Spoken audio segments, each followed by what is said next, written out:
الجزائر يعني لازم لما استقبله باش يقول كلام ويقول له كلام، يعني كلام كبير، لأن الفريق الوحيد اللي تقريبا في العشر سنوات الأخيرة أو البلد الوحيد اللي راه يدافع على يعني نقول مصداقية كرة القدم في إفريقيا هي الجزائر. نظيفة. نعم، احنا عارفين باللوبي هذا اللي يمشي فيه الجيران نتاعنا على كل حال.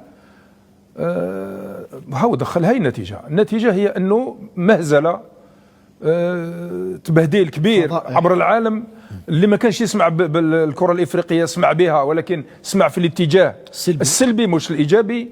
يعني كارثة كبيرة في حق أخلاقيات كرة القدم وأخلاقيات الرياضة بصفة عامة. إذا رئيس الجمهورية اليوم يقول هذا، المفروض هذا هو الكلام المعنى تاع الكلام، نحب أفعال يزينا من الأقوال، لأن جانا موتسيبي ودرنا له واش درنا له وديناه وكذا، مشى من الجزائر دورة يعني نتاع احنا ما نثيق في حتى واحد، احنا نثيق في الملعب في التيران، ما نحبش إلا وعود وكلام.